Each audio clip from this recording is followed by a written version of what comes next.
हिमविद्या पाठशाला में आप सभी का स्वागत है। उत्तराखंड का समग्र राजनीतिक इतिहास जो कि अजय रावत सर द्वारा लिखा गया है, इसकी एक सीरीज़ मैं आप लोगों के साथ शेयर कर रही हूँ। अगर आप लोग उत्तराखंड कॉम्पिटिटिव एग्जाम की तैयारी कर रहे हैं, तो ये सीरीज़ आप लोगों के लिए बहुत ज़्यादा हेल्पफुल और इंपॉर्टेंट होने वाली है। अगर आप लोगों ने चैनल को अभी तक सब्सक्राइब नहीं किया है, तो आप लोग चैनल को सब्सक्राइब कर लीजिए और बेल आइकन भी प्रेस कर दीजिए, ताकि इस बुक से रिलेटेड जितने भी इंपॉर्टेंट टॉपिक्स मैं आप लोग के साथ शेयर करूँ, उसका नोटिफिकेशन आप लोगों तक टाइम से पहुँच जाए। अभी तक इस बुक से रिलेटेड 63 पार्ट्स में वीडियोज़ अपलोड हो चुकी हैं, जिसके अंतर्गत हम लोगों ने काफ़ी इंपॉर्टेंट टॉपिक्स को कवर किया है।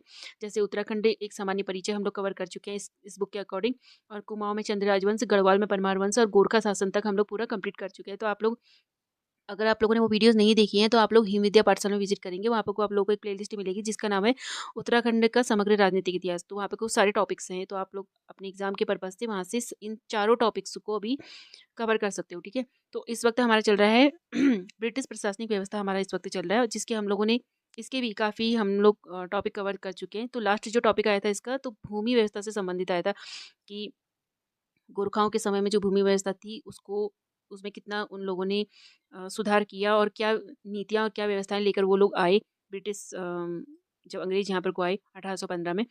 तो उन सारी चीज़ों को हम लोगों ने पढ़ा है। तो आप लोग उन वीडियोज़ को ज़रूर देखिएगा और समझिएगा, वहाँ से अपने एग्जाम के पर्पज़ से सारे नोट्स भी वहाँ पर से आप तैयार कर सकते हैं। तो आज हमारा रहने वाला है उत्तराखंड की पारंपरिक न्याय व्यवस्था रहने वाएगी रहेगी, ठीक है। तो इसके अकॉर्डिंग हम लोग जानेंगे कि क्या व्यवस्था जब अंग्रेज यहाँ पर को आए थे, कुमाऊँ और गढ़वाल पर जब अधिकार उन्होंने किया था, तो उस वक्त उन लोगों ने यहाँ की जो न्याय व्यवस्था थी, उसको किस तरीके से ठीक किया।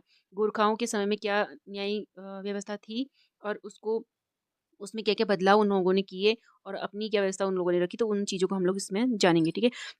शुरू करते हैं आज का टॉपिक। तो कॉपी पेन लेकर बैठिएगा, ताकि आप लोग नोट्स इसमें से आसानी से तैयार कर सकें। अंग्रेजों ने कुमाऊँ और गढ़वाल पर 1815 में अधिकार किया, ठीक है। तो ये तो आप लोगों को डेट जो है अच्छे से नोट कर लेनी है। इस ब्रिटिश अधिकार अंतर्गत गढ़वाल को 2 भागों में बाँटा गया, ठीक है। एक तो ब्रिटिश गढ़वाल के रूप में बाँटा गया, और एक टिहरी गढ़वाल राज्य के रूप में विभाजित किया गया, ठीक है। गढ़वाल के 2 भाग कर दिए गए।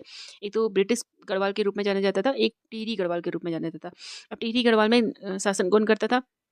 परमार वंश के लोग शासन करते थे, जो पहले से वहाँ पर को शासन कर रहे थे। वही लोग वहाँ पर को, उनके वंशज जो थे, वही लोग वहाँ पर को शासन कर रहे थे।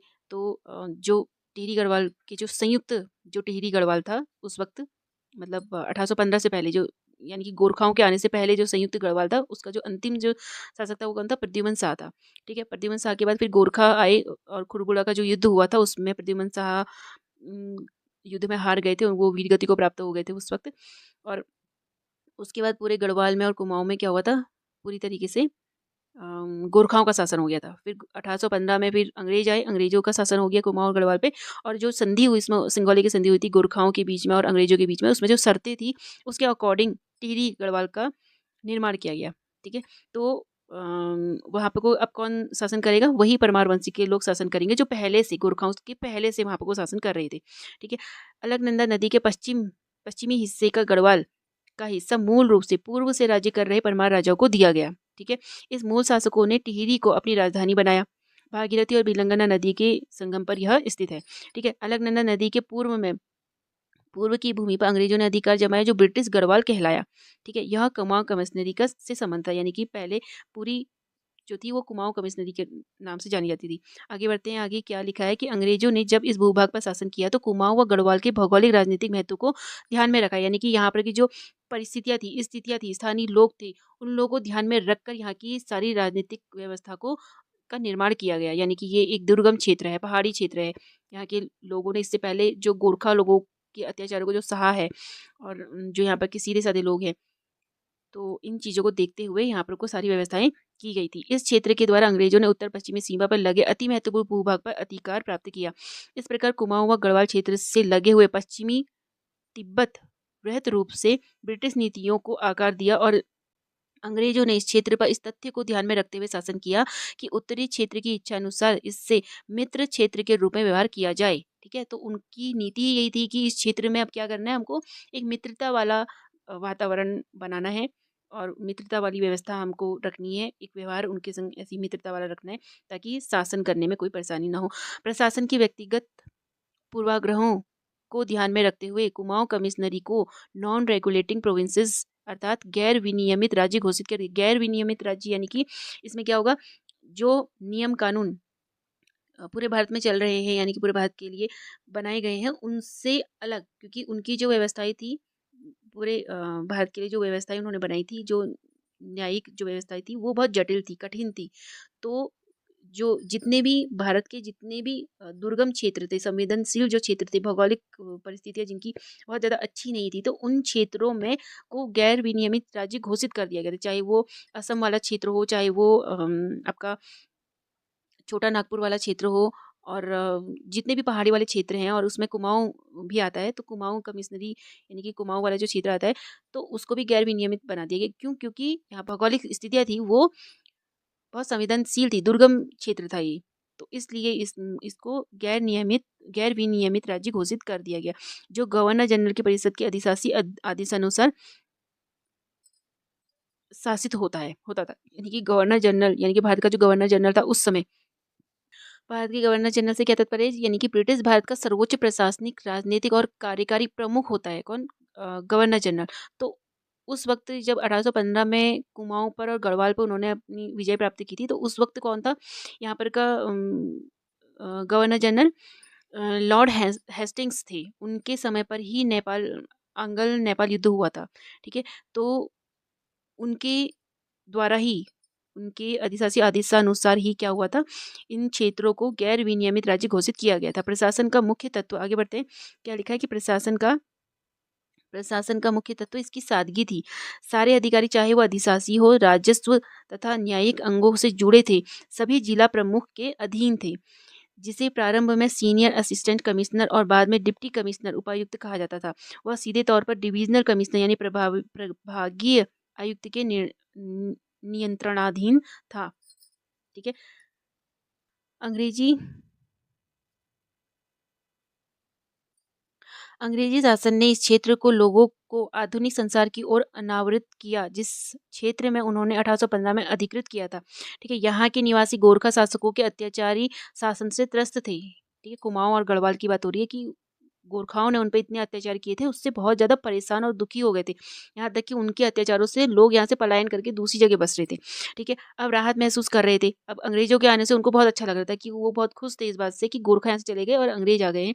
तो वो इस बात से बहुत खुश थे कि यानी कि गोरखाओं के अत्याचार अब उनको नहीं सहने पड़ेंगे। वो बेकार के कर, जो नीतियाँ थी, वो जो थोपी गई थी उन पे ज़बरदस्ती, वो जो कानून और न्याय की जो व्यवस्थाएँ थी, जिससे मन मर्जी उनका कुछ भी चल रहा था, तो उससे वो मुक्त हो चुके थे। तो अपने आप को बहुत ही संतुष्ट और शांत महसूस कर रहे थे। ठीक है। तो अब राहत में थे। गोरखा शासन के कुमाऊँ में, यानी कि गोरखा शासन ने कब से कब तक कुमाऊँ में शासन किया है? 1790 से 1815, यानी कि पूरे 25 वर्ष तक उन्होंने यहाँ पे को शासन किया। 25 वर्ष तक यहाँ के लोगों ने उनकी अत्याचारों को सहन किया है। तो गोरखा शासन ने कुमाऊँ में 1790 से 1815 तक शासन किया, और गढ़वाल में 1804 से 1815 तक। तो ये डेट आप लोग बिल्कुल अच्छे से नोट कर लीजिएगा। ठीक है। इस संक्षिप्त काल में जनता ने इतना वेदनापूर्ण समय व्यतीत किया कि वह गोरखा अधिकारियों के सामने चूहों की तरह व्यवहार करती थी। यानी कि गोरखा अधिकारियों ने उनको ऐसा बना दिया था, इस अंतराल में, जिस समय में उन लोगों ने वहाँ पे अधिकार किया था, वहाँ पे शासन कर रहे थे, तो इस कदर उनकी हालत ऐसी कर दी थी कि वो खुद को एक चूहा के जैसा समझते थे। ठीक है। इतने ज़्यादा अत्याचार किए थे उन्होंने। ठीक है। अंग्रेजों ने गोरखाओं के मनमर्जी न्यायिक ढांचे को उखाड़ फेंका। ठीक है। अब यहाँ पर से गोरखाओं की जो नीतियाँ थी, गोरखाओं की जो न्यायिक प्रणाली थी, उसको समझेंगे हम लोग, कि अंग्रेजों ने क्या करा, गोरखाओं की मन मर्जी, कौन सा वर्ड यूज किया? मन मर्जी का। यानी कि उन्होंने कुछ भी बिना सोचे समझे, ना कुमाऊं पहाड़ी भाषा में कहते हैं, ना सिर है ना पैर है किसी बात का, तो इस तरीके के कुछ नियम कानून उन लोगों ने वहाँ पर वो बनाए हुए थे, जिससे जनता बहुत ज़्यादा परेशान थी, बहुत ज़्यादा दुखी थी। ठीक है। क्या क्या चीज़ें उन लोगों ने यहाँ पे को रखी हुई थी? जैसे गोरखा शासन काल में न्यायिक विधि बहुत ही बर्बर थी, यानी कि उसका कोई तुक नहीं था, और इतनी ज़्यादा क्रूर थी। यानी कि आप लोग ये मान लीजिए, जिस वक्त वो लोग अपनी न्यायिक जो व्यवस्था, जो न्याय वाला जो उनका सिलसिला जो चलता था, उस वक़्त वो अंदर से उनकी आत्मा पूरी खत्म हो जाती थी। तो इतनी बर्बर उनकी न्यायिक विधि थी। आँखों देखी गवाही के ना होने या बयानों के विरोधी होने की स्थिति में, यानी कि अगर मान लो कोई भी मुज़रिम होगा और उसका आँखों देखी कोई गवाह अगर नहीं होता है, और उसके खिलाफ कोई सबूत नहीं मिलता है, तो उसकी गुनाह को साबित करने के लिए इस तरीके की नीतियाँ उन लोगों ने बनाई थी, जिसको सुनकर इंसान वैसे ही चक्कर खा के गिर जाए। तो क्या-क्या नीतियाँ उन लोगों ने बनाई थी, देख लेते हैं कि कोई भी आंखों देखी गवाही ना होने पर और बयानों के अंतर्विरोधी होने की स्थिति में 3 प्रकार के मुकदमे चलाई जाती थी। ठीक है, पहला क्या था, गोलादीप था। ठीक है, इसके गोरखा शासनकाल में हम इसको पढ़ भी चुके हैं।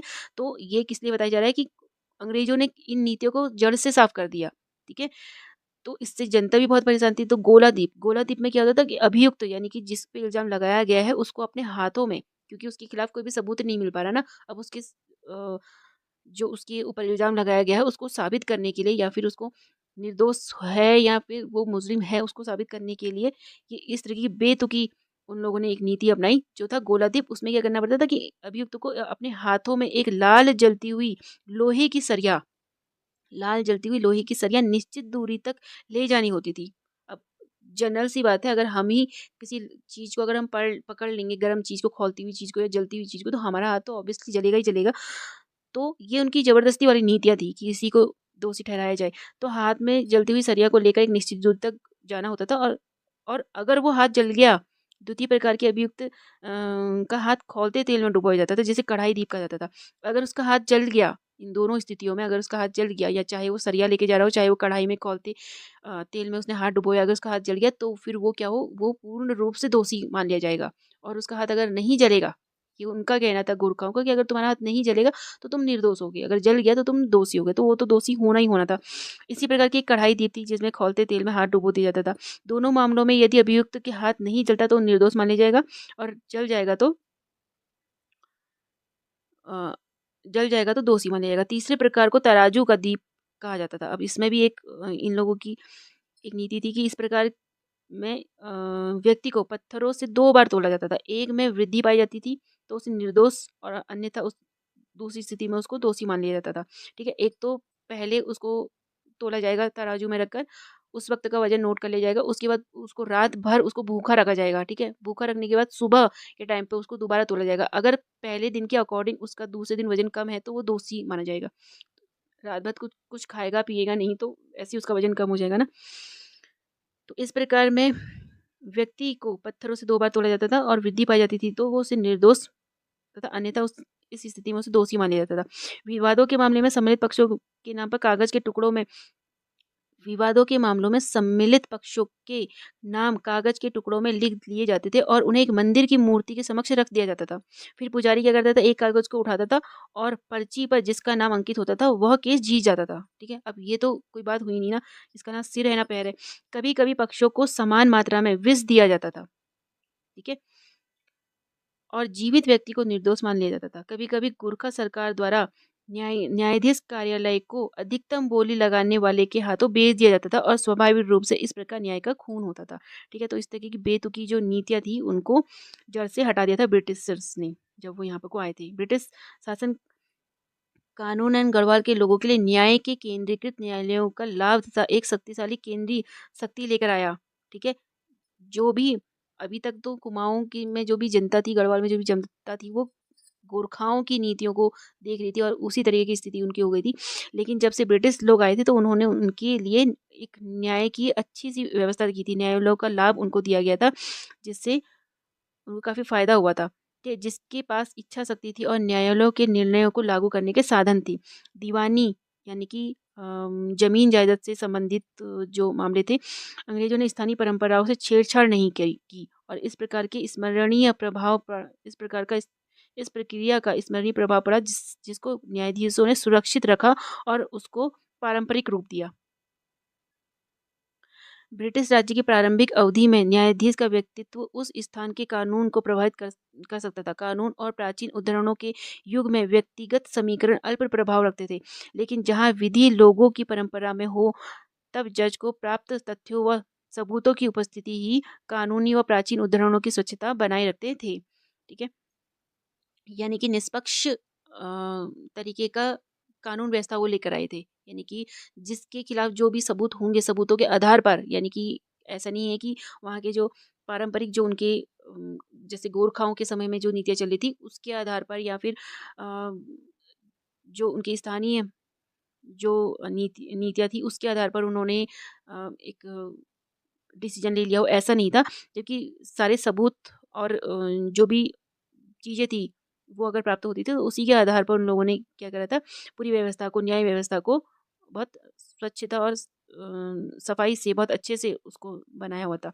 आगे बढ़ते हैं। ब्रिटिश शासन में कुमाऊं की न्यायिक शासन पद्धति का इतिहास मोटे तौर पर 2 अवधियों में विभाजित किया जाता है। सीट्रेल से लेकर सीट्रेल, बेटन और रैमजे द्वारा किया गया शासन। इन आयुक्तों ने ब्रिटिश राज्य की प्रारंभिक अवधि 1815 से 1884 के मध्य दोहरी शक्तियों का उपभोग किया। इस एक विधायक के रूप में और दूसरा न्यायाधीश के रूप में। ट्रेल के शासन में पैतृक व तानाशाही पूर्ण था तथा यद्यपि व्यक्तिगत निर्णयों पर आधारित था, तथापि यह उचित था, बुद्धिमत्तापूर्ण और उन्नतिपूर्ण। बिशप हीबर, जिनके द्वारा इस अवधि में कुमाऊं का दौरा किया गया था, उनके द्वारा कहा गया कि वह लोगों को प्यार करते हैं और उनका विश्वास और आज्ञाकारिता प्राप्त करते हैं। बैटन ने शासन के मुख्य लक्षण स्थायी कानूनों का परीक्षण, सिद्धांत पालन व आदेश पालिकाधारित प्रक्रिया है। सर हेनरी रैमजी के शासन की अवधि में हम पाते हैं कि उनके शासन में उसके उक्त 2 पूर्वाधिकारियों के तत्व का सम्मिश्रण था, यानी कि बैटन और ट्रेल का। ठीक है, उनके साथ ही रहकर उन्होंने बहुत चीज़ें देखी थी, समझी थी चीज़ों को। और जब रैमजे जो थे, जब यहाँ पर को कुमाऊं कमिश्नर बन के जब वो आए थे यहाँ पर को, जिस उस पद पर जब वो बैठे थे, तो उससे पहले भी वो यहाँ पर को कुमाऊं में काफ़ी भिन्न भिन्न पदों पर कार्यरत रह चुके थे। तो इसलिए वो बहुत अच्छे से समझते थे, कुमाऊं की हर एक स्थिति को बहुत अच्छे से समझते थे। और अपने जो पूर्व अधिकारी थे, यानी कि बैटन और ट्रेल, तो उनके संग रहकर भी उन्होंने काफ़ी चीज़ों को देखा और समझा था, सम्मिश्रण था। और उनके लिए कुमाऊं का मुकुट रहित राजा एक लोकप्रिय उक्ति है, तो इसीलिए उनको कुमाऊं का मुकुट रहित राजा कहा जाता है, बेताज बादशाह कहा जाता है हेनरी रेमजे को, क्योंकि वो कुमाऊं से बहुत प्यार करते थे, बहुत लगाव था उनको, और कुमाऊं के लिए उन्होंने बहुत ढेर सारे कार्य किए हैं। तो ये उक्ति उनको मिली थी। मुकुट रहित राजा किसके लिए कहा गया है? हेनरी रेमजे के लिए कहा है। और बेताज बादशाह भी किसके लिए कहा गया है? हेनरी रेमजे के लिए कहा गया है। तो लोकप्रिय थी और उससे एक अति आकर्षक रूप प्रदान करती थी।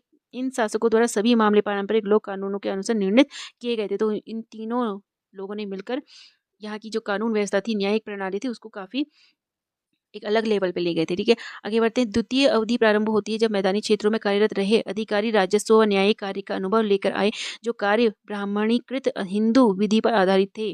ठीक है, तथा स्थानीय रिवाजों पर आधारित कानूनों से भिन्न थे। यानी क्या कह रहे हैं? द्वितीय अवधि प्रारंभ होती है जब मैदानी क्षेत्रों में कार्यरत रहे अधिकारी राजस्व व न्यायिक कार्य का अनुभव लेकर आए, जो कार्य ब्राह्मणीकृत हिंदू विधि पर आधारित थे।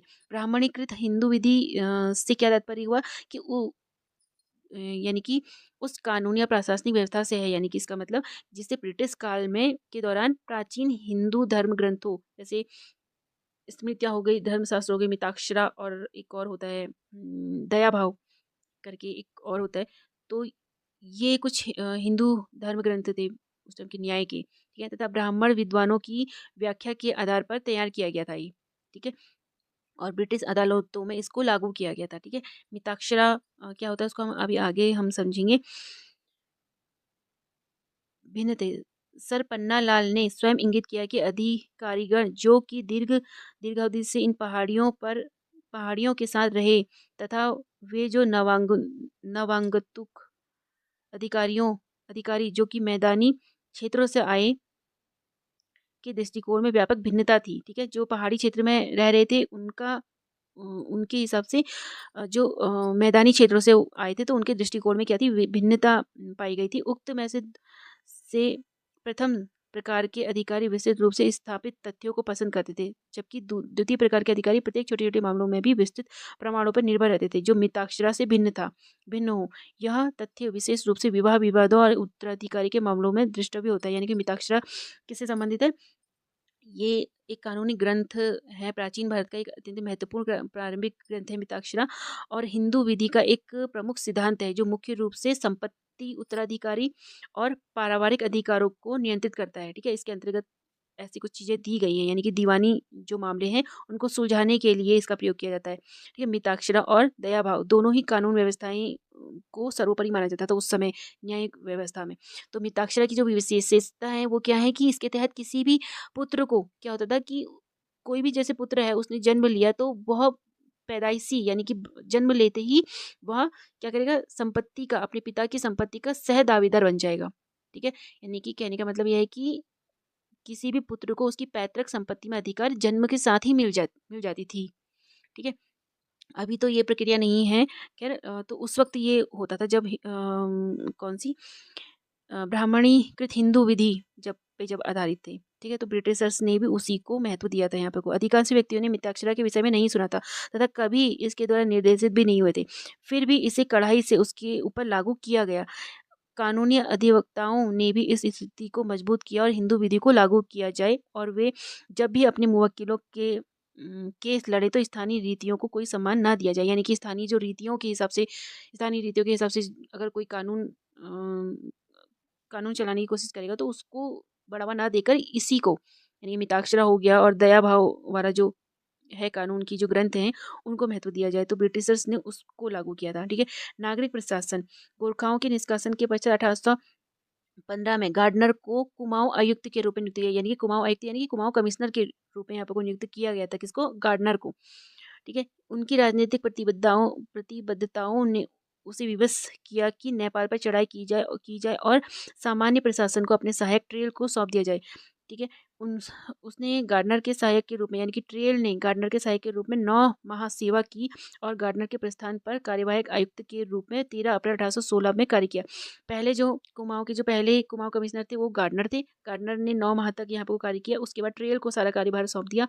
यानी कि ट्रेल जो थे वो कुमाऊं कमिश्नर के रूप में आए कब? 13 अप्रैल 1816 में। उसे यानी कि 1 अगस्त 1817 को कुमाऊं के आयुक्त के रूप में नियुक्त किया गया, यानी कि ट्रेल को। ठीक है, ट्रेल की बात हो रही है। और 1835 में इस पद पर बरकरार और 1835 तक इस पद पर बरकरार रही। आगे बढ़ते, ट्रेल केवल एक ही प्रशासक नहीं अपितु क्षेत्र के विधायक के रूप में भी स्थापित थे। कई वर्षों तक वह एकमात्र क्षेत्रीय सिविल कोर्ट के रूप में कार्यरत रहे। उसके बाद उन्होंने वाद दायर करने के लिए 8 आने निर्धारित किए, यानी कि कोई भी मुकदमा अगर लगाता है तो उसके लिए 8 आने रुपया यहाँ पर निर्धारित किया गया ट्रेल द्वारा। यदि वाद प्रथम दृष्टया निरस्त नहीं किया जाता तो वादी प्रतिवादी को नोटिस दायर करने के लिए अहर हो जाता था। इस प्रक्रिया में 3/4 केसों में समझौते हो जाते थे। यदि वादी इससे संतुष्ट नहीं होता था तो प्रतिवादी को बुलाया जाता था और इस प्रकार स्वयं नियमित रूप से न्यायिक प्रक्रिया प्रारंभ हो जाती थी। आवश्यक होने पर पक्षों के गवाह बुलाकर उनका परीक्षण किया जाता था। कभी कभी शपथ भी करवाई जाती थी। मामलों में शीघ्र निस्तारण के उद्देश्य से किसी भी न्यायिक अधिवक्ता को मुवक्किल की अनुमति नहीं थी। वाद 12 दिन के भीतर ही निर्णित हो जाता था, यानी कि 12 दिन के अंदर अंदर मुकदमा में निर्णय आ जाता था। आयुक्त के अधीन एक व्यवस्थापक कार्यरत था और कुछ केस ही न्यायालयों में चलने हेतु आ पाते थे। विवाद अनौपचारिक रूप से व्यवस्थापक अथवा स्वयं आयुक्त द्वारा निस्तारित कर दिए जाते थे। यह व्यवस्था 1829 तक रही।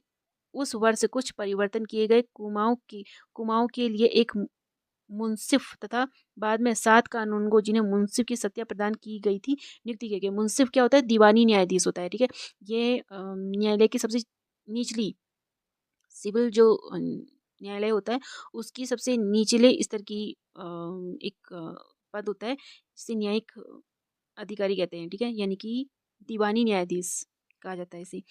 ठीक है, मुंसिफ को तो आप नोट कर लीजिएगा। इसे कोर्ट पंडित पर सदर अमीन की पदवी अभिहित की गई जबकि वह दीवानी मामलों पर निस्तारण कर रहा हो। यह अधिकारी 1838 तक लघु मामलों में सिविल जज के रूप में कार्यरत कार्य करते रहे। 1838 में इनको कार्यकाल से हटा दिया गया। इसी मध्य 1838 के एक्ट 10 के द्वारा गढ़वाल को एक वरिष्ठ सहायक आयुक्त के अधीन कर दिया गया। ठीक है, इस अधिकारी में संयुक्त रूप से अधिशासी अधिकारी, जिला मजिस्ट्रेट, कलेक्टर व डिस्ट्रिक्ट जज के अधिकार निहित किए गए। एक जिला न्यायाधीश के रूप में वह अपने सहायकों द्वारा दिए गए निर्णयों पर की गई अपीलों की सुनवाई करता था। ये संख्या में 3 लैसडॉन, पौड़ी और चमोली में अवस्थित थे। ठीक है, 1864 में नॉर्थ वेस्टर्न प्रोविंसेस के उच्च न्यायालय ने कुमाऊं में अपना न्यायाधिकार खो दिया तथा कमिश्नर कुमाऊं का पद स्वयं में उच्च न्यायालय बन गया। ठीक है, अब क्या हुआ? कुमाऊं कमिश्नर में क्या आ गया? उच्च न्यायालय बना दिया गया। 18 अप्रैल 1926 में कुमाऊं प्रभाग को इलाहाबाद हाईकोर्ट से सीधे न्यायाधिकार में कर दिया गया। ऐसे प्रशासनिक कार्यार्थ कुछ नियम जो कि दीवानी व आपराधिक न्याय से संबंधित हैं। नॉर्थ वेस्टर्न प्रोविंसेस गजट में सेक्शन 6 एक्ट 14 अनुसूचित जिला एक्ट एक्ट 1874 के अंतर्गत प्रकाशित किए गए, जो निम्न प्रकार के हैं। ठीक है, तो इस एक्ट के अंतर्गत क्या क्या चीज़ें उसमें रखी गई हैं। अध्याय अध्याय 1 आपराधिक न्याय। ठीक है, तो इसके इन एक्ट के तहत क्या क्या चीज़ें रखी गई हैं उनको हम देख लेते हैं कि नॉर्थ वेस्टर्न प्रोविंसेस का उच्च न्यायालय कुमाऊं व गढ़वाल के जिलों के लिए भी क्रिमिनल प्रोसीजर कोड क्या हुआ, जो आपराधिक मामलों से निपटने की पूरी कानूनी प्रक्रिया तय करता है। ठीक है, क्रिमिनल प्रोसीजर से संबंधित है। तो क्या कह रहा है, जिलों के लिए भी क्रिमिनल प्रोसीजर कोड के उद्देश्य से हाईकोर्ट होगा। ठीक है, दूसरा है कुमाऊं आयुक्त यानी कि कुमाऊं कमिश्नर जो होगा वो कुमाऊं व गढ़वाल के जिलों के लिए एक सत्र न्यायालय की समस्त शक्तियां संधारित करेगा, यानी कि उसमें क्या होंगे, कुमाऊं कमिश्नर में ये सारी शक्तियां होंगी। कुमाऊं और गढ़वाल के जिलों के लिए सत्र न्यायालय की समस्त शक्तियां कुमाऊं कमिश्नर के पास होंगी। ठीक है, आगे बढ़ते हैं। वरिष्ठ सहायक आयुक्त को जिले का मजिस्ट्रेट माना जाएगा तथा कुमाऊं आयुक्त के अधीनस्थ कार्य करेगा, और जिले के मुख्य अधिशासी अधिकारी की शक्तियां भी स्थानीय सरकार द्वारा अभिनीत की जा सकती हैं। क्रिमिनल प्रोसीजर कोड का अनुच्छेद 36 में ये दिया गया है। ठीक है, आगे बढ़ते हैं।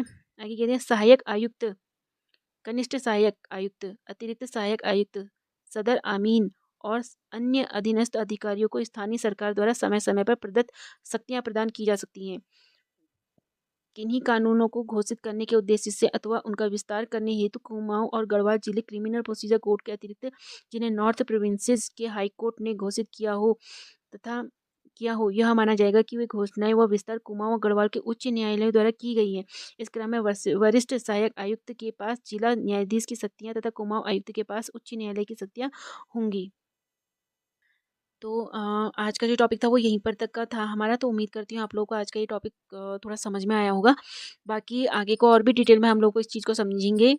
वीडियो में आप लोग लास्ट तक बने रहे, इसके लिए बहुत बहुत धन्यवाद। वीडियो अगर आप लोगों को पसंद आई तो आप लोग अपने दोस्तों के साथ शेयर कीजिएगा और वीडियो को लाइक ज़रूर कीजिएगा। कमेंट में बताइएगा कि आप लोग कहाँ से इस वीडियो को देख रहे हैं। और जो नेक्स्ट हमारी वीडियो आएगी उसमें हम अध्याय 1 नागरिक न्याय हम लोग पढ़ेंगे। ठीक है, आज के लिए बस इतना ही।